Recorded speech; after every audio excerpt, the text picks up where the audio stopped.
Hello, and welcome back to another Eduonics tutorial. In this section, we're going over effects and techniques in Photoshop, and in this video, we'll be combining several different techniques to make a harsh-looking grunge effect. There are not many things manlier than shaving your face, especially if you're doing it with a huge steak knife.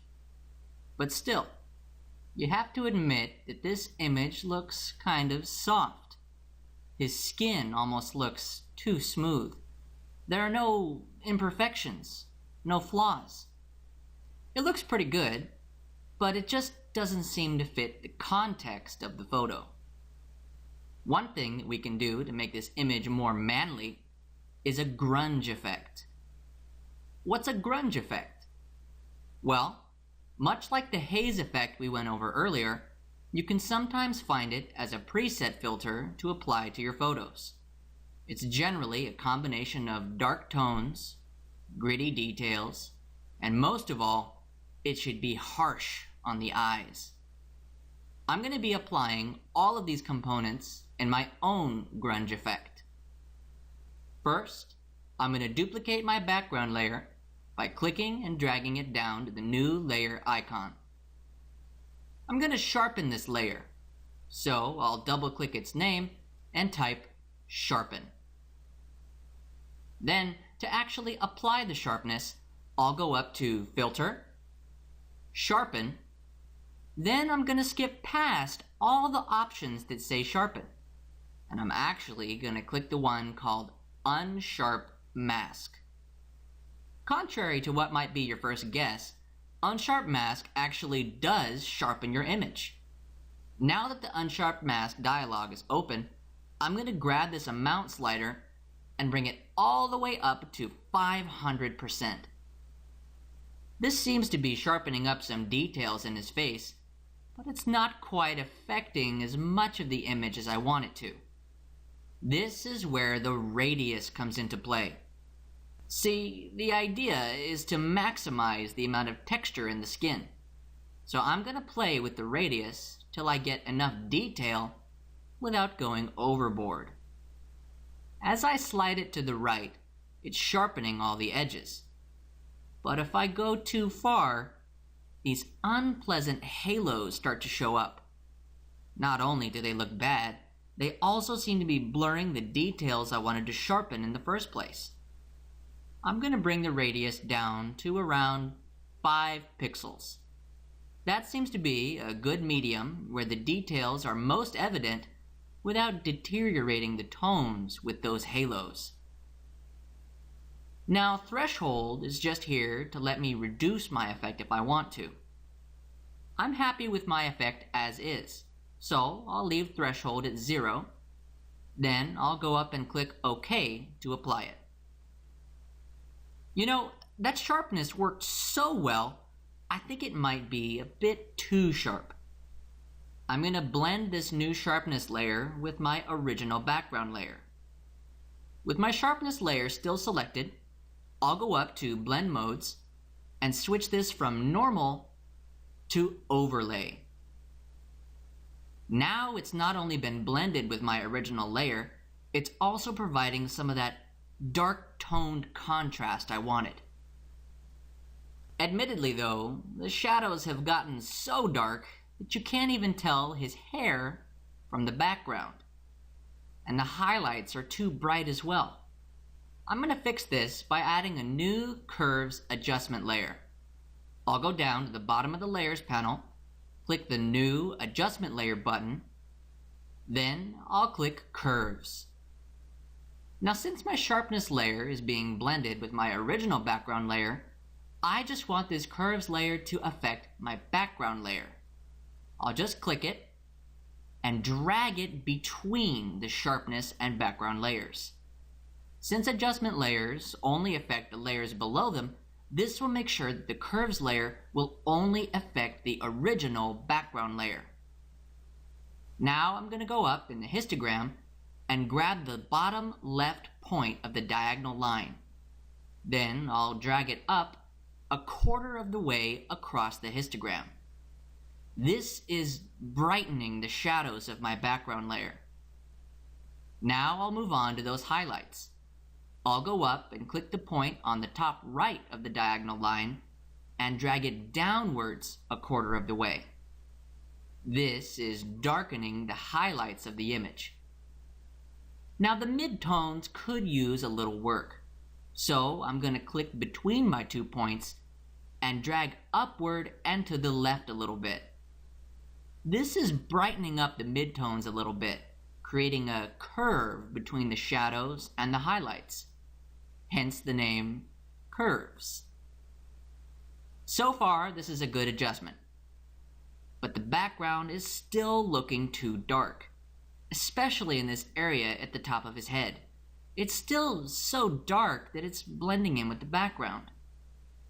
My goal with the grunge effect is to intensify the details and textures, so I need to make sure that he's completely distinguished from the background.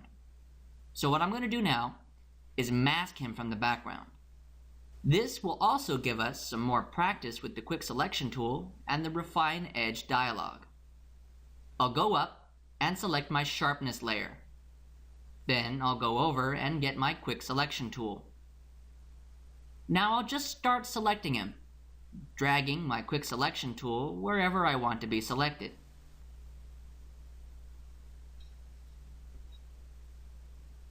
Making sure to avoid the background.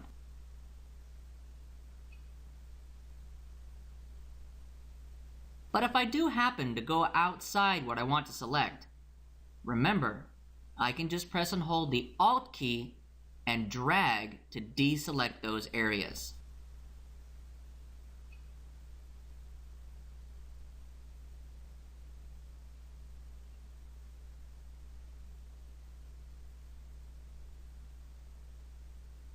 Okay, this selection is about as good as it's going to get with the quick selection tool. I'm going to finish this off by going up to the tool options, and I'll click the refine edge button. Okay, so this has brought up the refine edge dialog. I'm going to start using these sliders to see if I can't get some better quality out of my selection's edges. I'm going to bring up the radius to about 6. This is just inviting a bit more detail into my edges, allowing the software to more loosely sample my selection here. Still, it's looking a bit jagged, so I'll go down to this smooth slider and I'll bring that up around to 40. This is just taking those sharp protruding edges and kind of sanding them down a little. Then I'll set the feather around 3. This is just softening things up a bit before I rein the selection back in to a more solid line. I'll go ahead now and bump that contrast up around 40. And this is really doing a great job of pulling things into a more refined selection. Now I just have a bit of black outline remaining from the background. You can especially see it on the outside edges of his skin, near his shoulders. I'll go down to Shift Edge and slide it to the left till I get around -20. Okay, that should do it for my refined edge. Now I'll just go to Output and switch that from Selection to Layer Mask, because I want to use this instantly as a layer mask on my sharpness layer. Then I'll just click OK. Now we've completely isolated him from the background in this layer, but we can sort of still see the background because I haven't applied this to my original background layer. That's actually okay. I think I like it like this. The real thing that's bothering me though is that in succeeding in making this background brighter, I think I actually made it a bit too bright. I think I'm going to tone down the opacity of my new mask. To do that, I'm just going to select my layer mask thumbnail on my layer. Then, up here in my properties panel, I have these 2 sliders to choose from. I'm going to go ahead and pull this density down from 100% about halfway, down to 50%. There we go. Now the background isn't too dark or too bright. It's just right. Okay, my grunge effect is almost done. It's just missing a little something. Grunge effects usually have a bit of desaturation to them.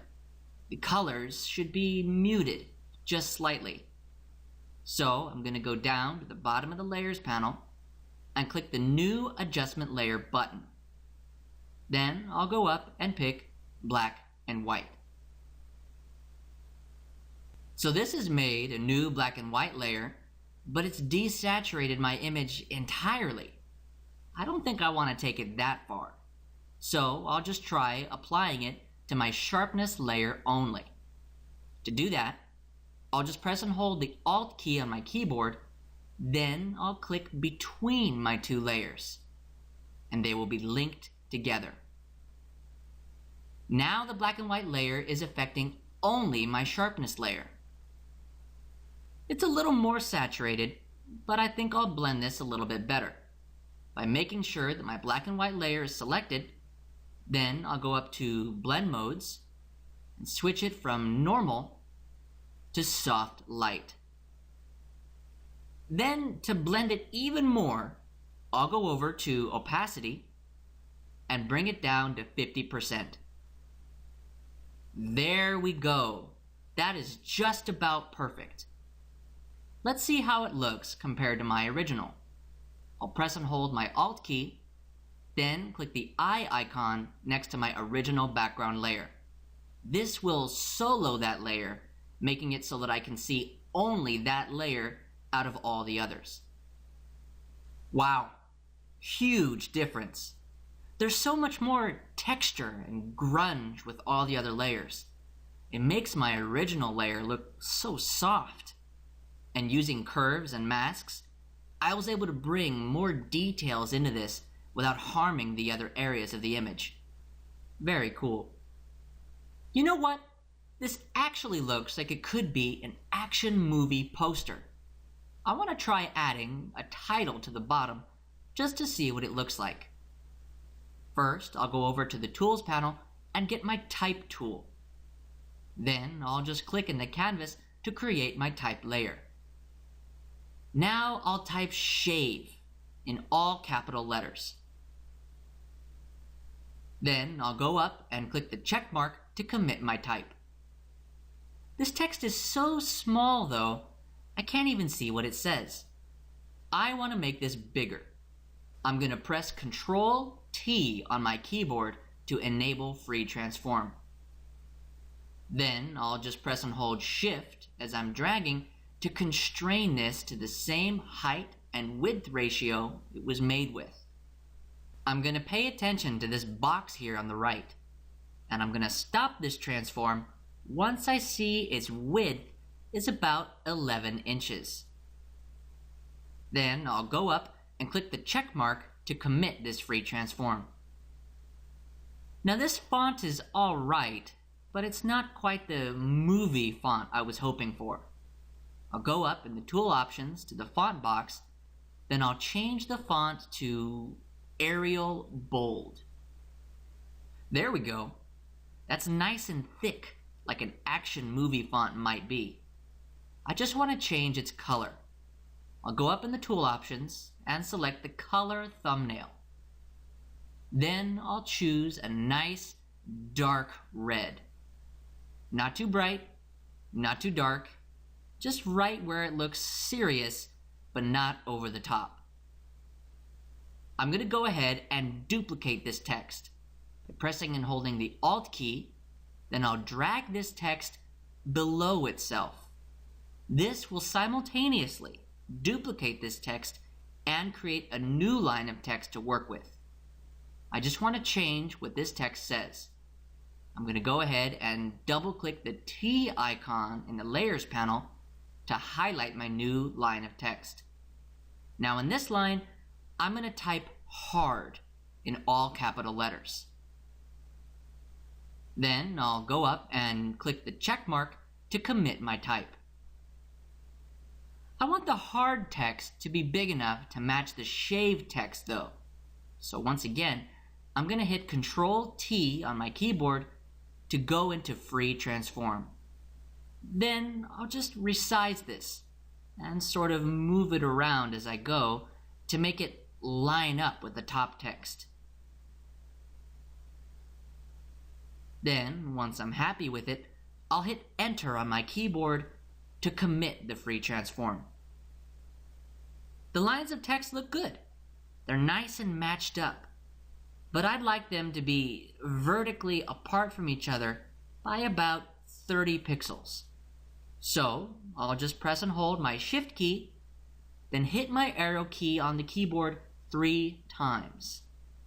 This will space them out exactly 30 pixels apart. Okay, I'll just make sure that these are nicely centered on the canvas. Then I'll proceed with adding a drop shadow to them. I'll make sure that Shave is above Hard in the Layers panel.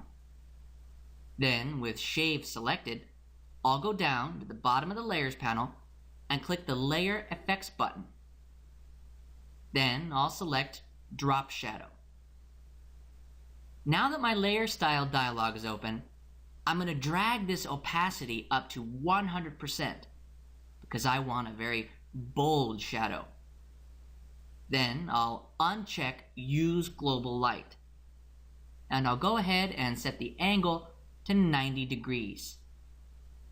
Now I'll bring the size to 0 pixels. And finally, I'll adjust the distance slider till it's just about touching the bottom text. I find it's pretty good at around 29 pixels. Okay, this drop shadow's good. I'll just go up and click OK to apply it. I'll just copy this drop shadow to the bottom text by pressing and holding the Alt key, then dragging the drop shadow layer effect to my bottom text in the Layers panel. Alright, I've got my drop shadow on both lines of my text. Now, as a final touch, I want to make this text sort of lean to the right, almost like an italic font. The only issue with using an actual italic font is that it won't line up with the text the way I want it to. So I'm going to manually lean or skew this text. First, I'll press and hold my Shift key, then I'll select both my text layers. Then I'll right-click one and click Convert to Smart Object. Now to skew these, I'll go up to Edit, Transform, Skew. This has placed my text in sort of a free transform box, but this box operates a little bit differently. I'll just press and hold my Alt key, then I'll drag the top line to the right a bit. And I'll keep dragging it to the right till I get to about a 9-degree skew. Then I'll hit Enter to commit this transform. There we go. We're done. Now my image has that 90s action movie look. Let's take a look back at my original. I'm going to press and hold the Alt key, then click the eye icon in my background to isolate it. Wow. We've gone from a manly yet soft image to a hard, gritty movie poster with grunge effect. That will do it for the grunge effect. I'll go over another effect and technique in the next video.